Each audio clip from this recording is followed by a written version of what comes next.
Hello everyone, welcome to CAT by Supergrads. Algebra for CAT series में आज मैं discuss करने वाला हूँ sequential series. So as you are aware, we are uploading videos based on every topic of algebra, and in upcoming months we are going to share videos based on every other topic also. So अगर आप cat के लिए preparation कर रहे हो तो ये एक अच्छी जगह है जहाँ पे आप बेसिक कॉन्सेप्ट भी लर्न कर सकते हो और उसके बेसिस पे क्वेश्चंस भी. So let's start with sequence and series today. In sequence and series, we are going to learn questions based on arithmetic series, geometric series, special series, and AGP series, which is arithmetic geometric progression series. So let's start with arithmetic series. In what kind of terms, let's say if there are general terms of AP, then those would be like A plus D, A plus 2D and so on. ऐसा कुछ दिखेगा. मतलब अगर कैसे 2 ले लें, ये 5, then 8 and then so on. These will be in AP. ये numbers AP में है जहाँ पे A is known as first term and D is known as common difference. Okay, D is known as common difference. Now in this case, अगर हमें first term लिखना है, so you can write it as T1. This will be our T1. This will be T2. This will be T3 and so on. And the nth term will be Tn, and Tn will be equal to A plus n minus 1 D. ठीक है. Now, if you want to find how many terms are there in the given AP series, how many terms are there? So number of terms, we can say number of terms will be equal to nth term minus first term divided by the common difference plus 1.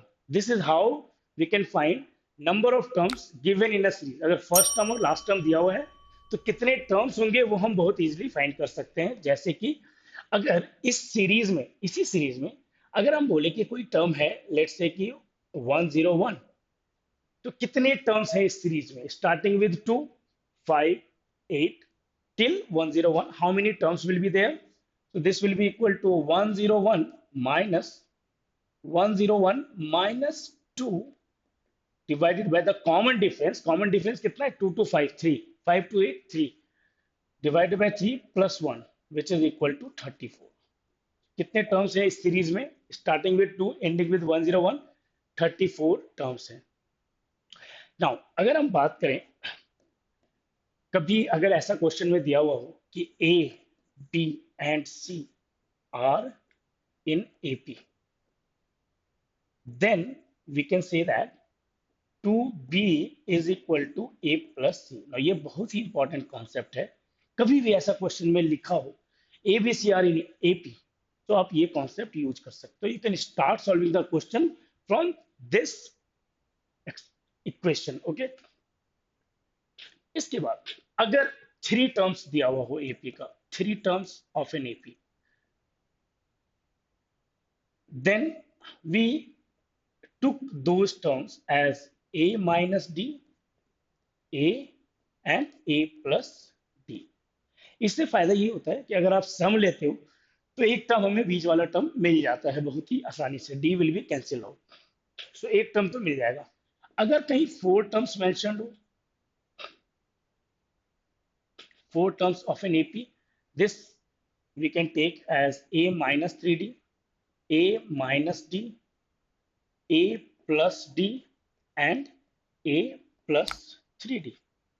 फिर से वही चीज है. फायदा क्या है ऐसा लेने का कि जो सम ऑफ 4 टर्म्स अगर लेते हैं तो d कैंसिल आउट हो जाता है, we get the value of a. Now remember in this case जो कॉमन डिफरेंस होगा वो d ना होके 2d होगा. देख रहे हैं, यहां से यहां डिफरेंस 2d का है, minus D plus D, 2d का difference. a plus d, a plus 3d, the difference is 2d. How do we find sum of first n terms of an AP? First n terms, this is denoted by Sn. and Sn is equal to n by 2 into 2a plus n minus 1 into t. ये basic formula जहां पे first term मालूम हो, common difference मालूम हो, number of terms मालूम हो, ये तीन वेरिएबल अगर मालूम है तो हम ये फॉर्मूला यूज कर सकते हैं सम ऑफ एपी सीरीज फाइंड करने का. Other than that you can also use n by two into first term plus last term, जो भी दिया हो, second term plus second last term, third term plus third last term, ये सारे use कर सकते हैं. तो अगर इवन नंबर ऑफ टर्म्स हो तो दो मिडिल टर्म भी यूज कर सकते हैं इनकी जगह पे. Like let's say if there are 10 terms, तो मिडिल टर्म, दो मिडिल टर्म क्या होंगे, fifth term and six term. So instead of T1 plus Tn, you can put two middle terms, means T5 plus T6.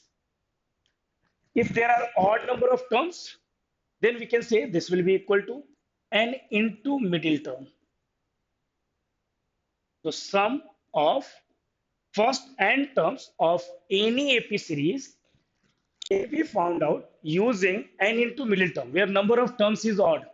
Let's say अगर 15 terms है, तो first 15 terms AP में हैं, उनका सम अगर हमें निकालना है तो अगर सिर्फ मिडिल टर्म मालूम हो तो सम निकाल सकते हैं 15 इंटू मिडिल टर्म. अब मिडिल टर्म कौन सा होगा, सो द मिडिल टर्म अगर n टर्म्स है तो n plus 1 by 2h term will be the middle term. This will be the middle term. Alright, if there are even number of terms, then two middle terms will be n by 2, n by 2h term plus n by 2 plus 1th term.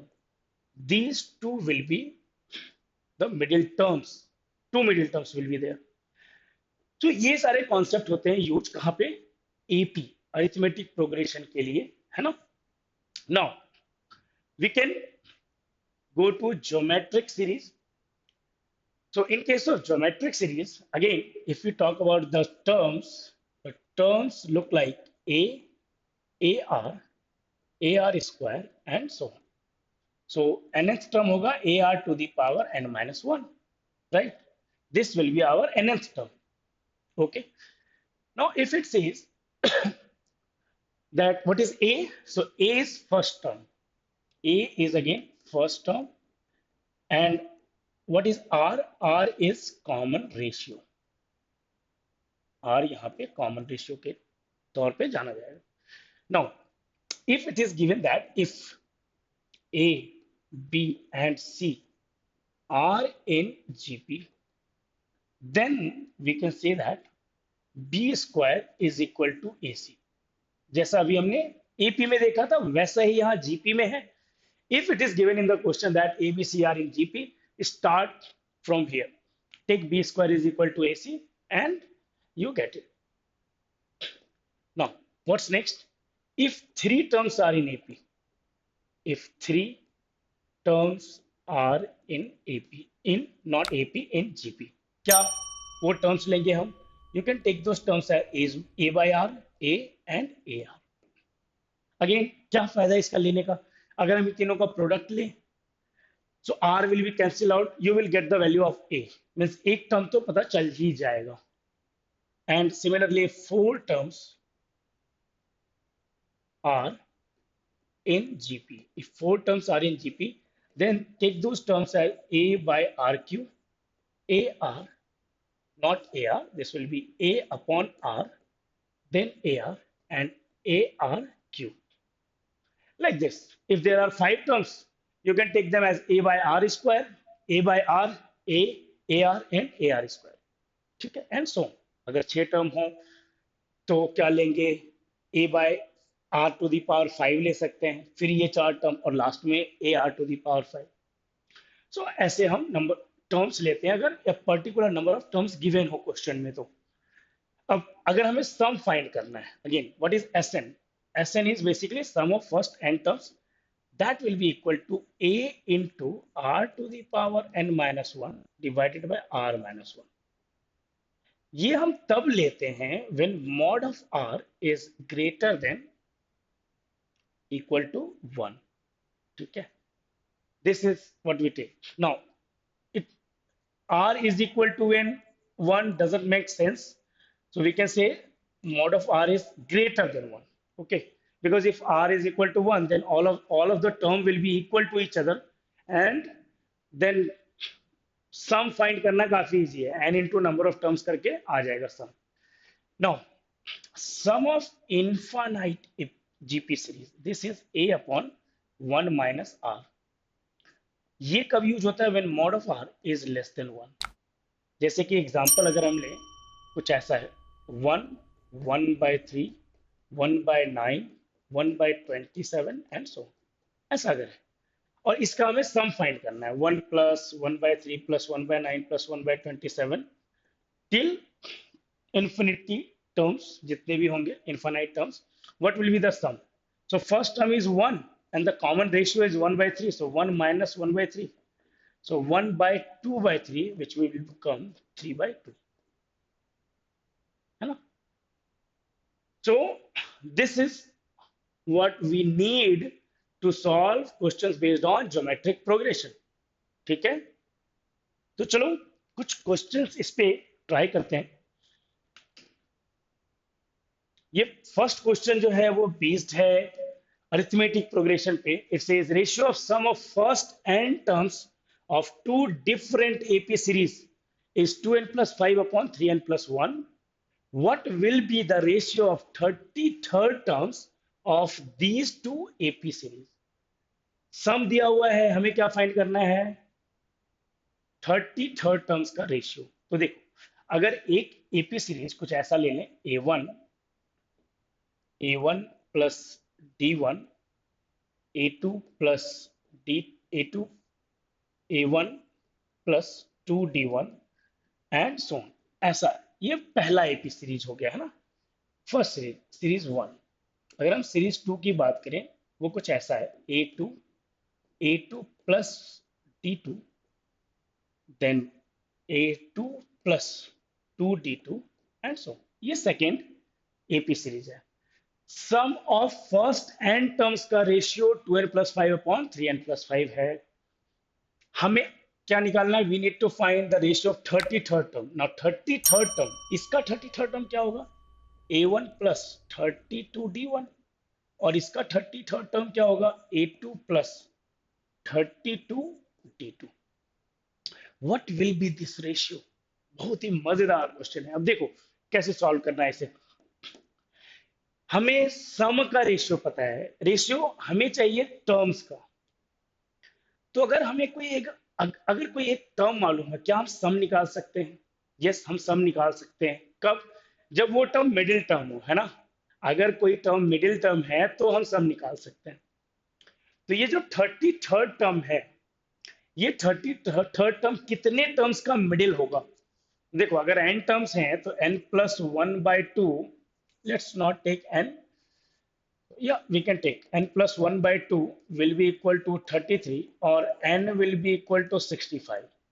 So 65 terms का ratio हम सम निकाल सकते हैं अगर कोई ये particular middle term दिया हुआ हो तो मल्टीप्लाई कर देते हैं दोनों तरफ 65 and then 65.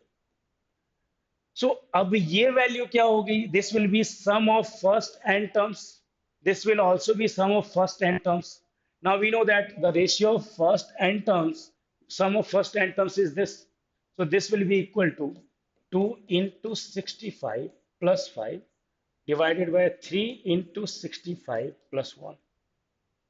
So this will be 135 divided by 195 plus 1, 196, है ना.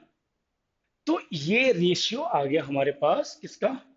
सम of first 65 terms of both the AP series. और in other terms this ratio is same as sum of 33rd term of both the AP series, है ना. तो बहुत ही important concept है, ये याद रखेंगे. How to find sum of first n terms of any AP series. There are multiple ways, okay. But this way, where we can find the sum of first n terms using the middle term, using only one term, is very, very tricky. Okay, lots of questions are given on that in various examination. Now, next question it says, a ball dropped from a height bounces back 90% of its previous height and continues its motion. If the ball traveled a distance of 190 meter before comes to rest, from what height the ball is dropped. So basically situation कुछ ऐसी है कि ball कहीं यहां से drop किया गया, अब ये बॉल अपने हाइट का 90% जंप कर रही, तो यहां से गिरेगी भी, है ना, फिर यहां से इसका 90% जंप करेगी और फिर यहीं से गिरेगी, then again 90% of last distance, and then so on. So this will go on like this. And the total distance covered by this ball is 190 meter before coming to rest. So मान लेते हैं अगर जो first जहां height drop की गई अगर वो h है, so this will be 0.9 h, उसके बाद क्या होगा 0.9 of that, and every term will be repeated twice, so we can say h plus 2 into 0.9 h plus 0.9 into 0.9 h plus 0.9 square into 0.9 h and so on. This should be equal to 190, है ना, यही चाहिए हमें. So देखो, this will be h into h plus 2 into, now what is the first term, the common ratio, the r is less than 1, so we can use the infinite sum method, right? So first term is 0.9h divided by 1 minus common ratio, which will be 0.1. This should be equal to 190. Decimal अगर हटा दें हम, ये कितना आ जाएगा, 19h is equal to 190, or we can say h is equal to 10 meter. That is our answer. ठीक है, कितना अच्छा यूज है यहाँ जीपी सीरीज के क्वेश्चन कॉन्सेप्ट का, आप देख सकते हो. Now next question is a very good question, काफी डिफिकल्ट भी हो सकता है अगर आपको कॉन्सेप्ट नहीं पता है, और अगर पता भी है तो भी सॉल्व करना काफी टाइम टेकिंग हो सकता है इसे, but we can solve it with other method also, so we will try that. But first let's see how to solve this type of questions. So this is known as AGP series. What do we call this? AGP series. Now, why do we call it AGP series? Because you can see that the denominator is in GP. The denominators are in GP, 7, 7 square, 7 cube, 7 to the power 4. And the numerators are, so 1, 4, 9. The difference is 3, 5, 7, 9. The difference are in AP.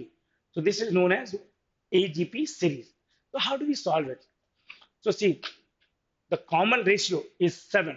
So what we can do, let x is equal to 1 by 7.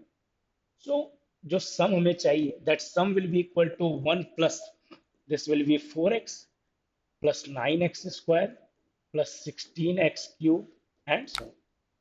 25 भी लिख लेते हैं, plus 25x to the power 4 and so on. Now, what's the next step? What you can do, multiply x by x, multiply s by x, and 1 into x will become x. 4x into x will become 4x square. Then this will be 9x cube. This will be 16x to the power 4 and so on. Now subtract these two. If you subtract these two, what do we get?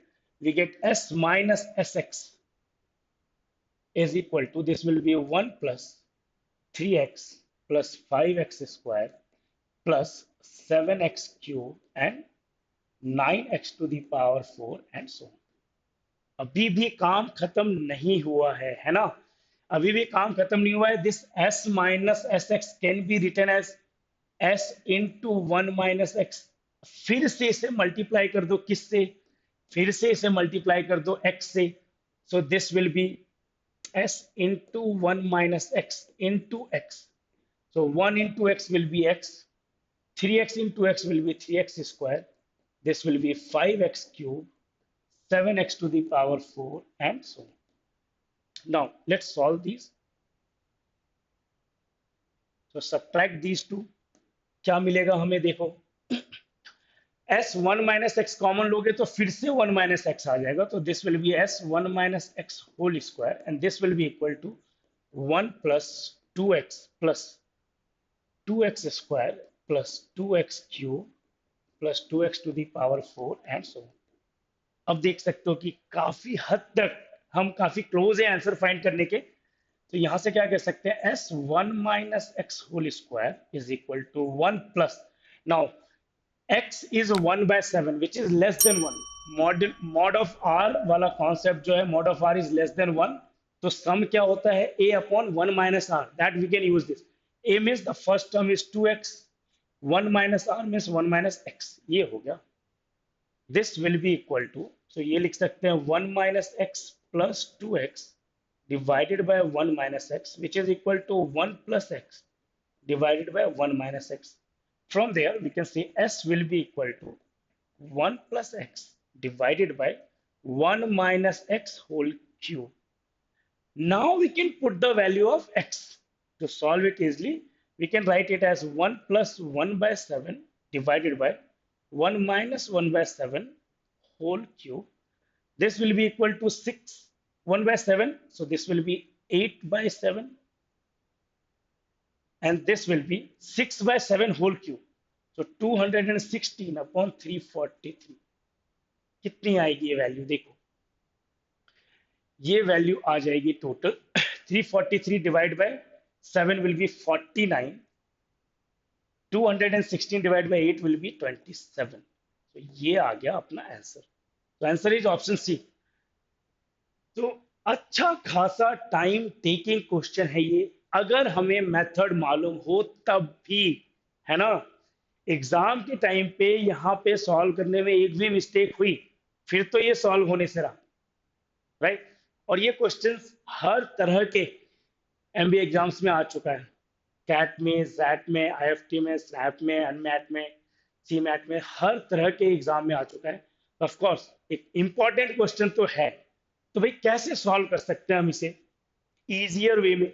तो देख क्या करते हैं, सिर्फ और सिर्फ first three terms को consider करो। क्यों फर्स्ट थ्री टर्म्स, क्योंकि उसके बाद की जो वैल्यू है वो काफी छोटी है। 16 upon 342 43 is almost lesser than 0.02, तो बहुत ही छोटी वैल्यू है। अगर हम पहली तीन वैल्यू को कंसीडर करें, 1 4/7 कितना होगा, सो 0.5 एंड 0.57, इतना ही लो, दो डिजिट तक लो। 9/49 कितना होगा, तो ऑलमोस्ट 0.2 के आसपास हम ले सकते हैं। तो ये वैल्यू आ रही है 1.77, है ना। तो जो एक्चुअल वैल्यू है वो इससे थोड़ी सी बड़ी होगी, थोड़ी सी बड़ी होगी। अब अगर हम ऑप्शन चेक करें कौन सी वैल्यू 1.8 के आसपास है, 1.8 के आसपास है। 27/14 ये तो ऑलमोस्ट 2 के आसपास है, तो ये तो नहीं होगा। 21/13, देखो 21/13 को लिख सकते हैं 1 plus 8/13, so 8/13 is basically 13 into 6 कितना होता है, 78, ये ऑलमोस्ट 1.6 के आसपास है, तो ये भी नहीं होगा। इस पे आते हैं 256/147, अगर इसे 250 मान लो, इसे 150 मान लो, तो 5/3 ये तब भी 1.66 के आसपास आ रहा है, तो ये भी वैल्यू नहीं है। बट अगर इसे देखें हम, कितना आ रहा है 49/27, 27 अगर हटा दें तो बचता है 22, 27 इंटू 8 करो, कितना आ रहा है, काफी क्लोज आ रहा है। So this value is approximate 1.8, तो यही हमारा आंसर है।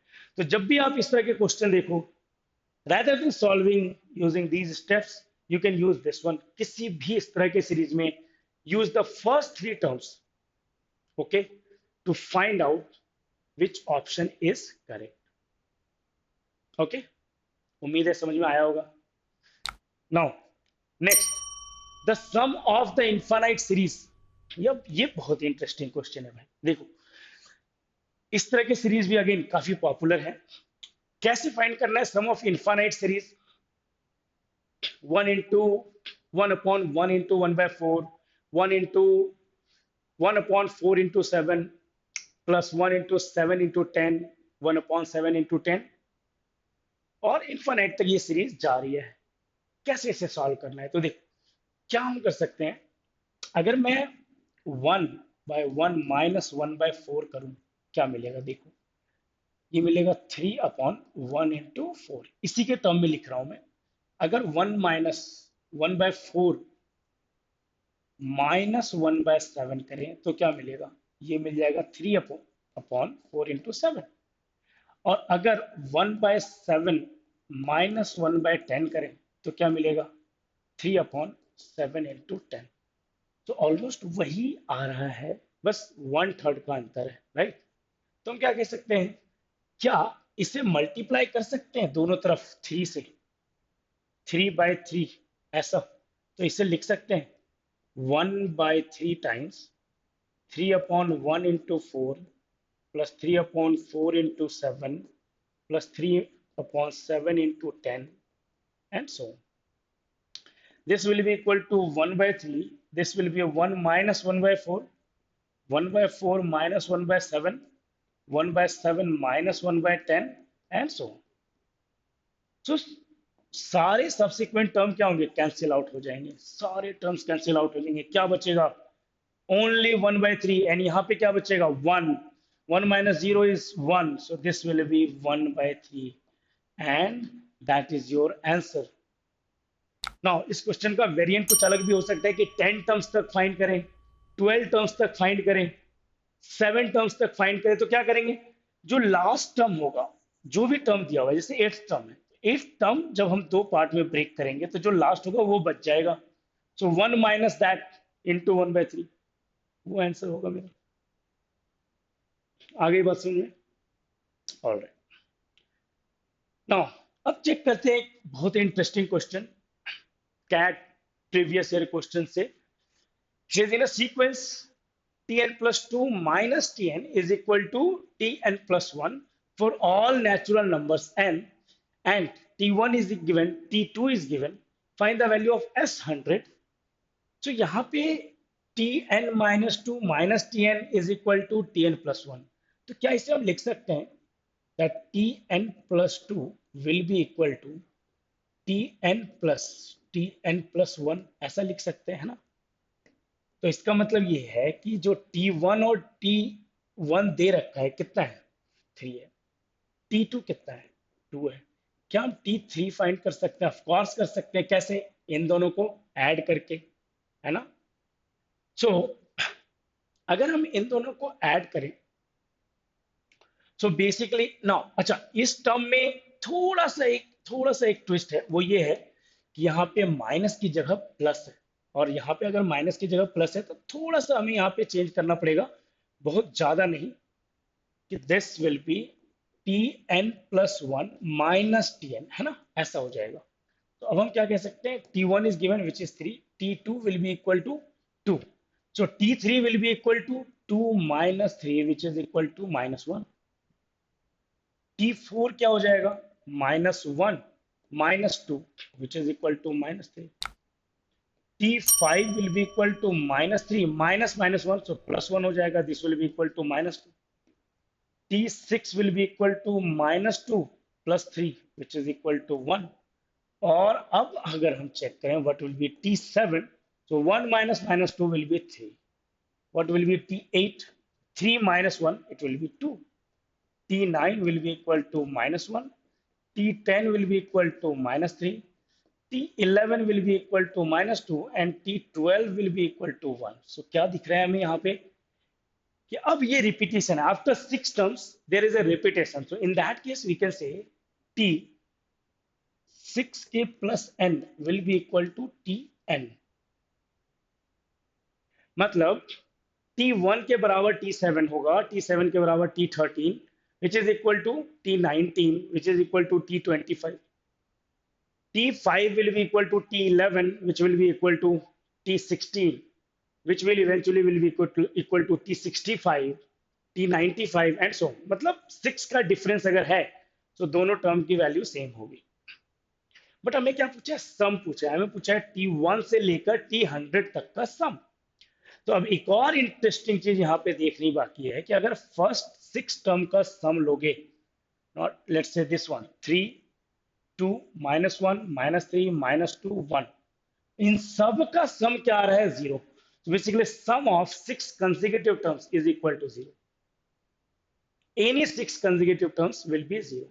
T1 से लेकर T6 तक जीरो, T7 से लेकर T12 तक जीरो, T13 से लेकर T18 तक जीरो. ये सारे क्या होंगे? जीरो होंगे.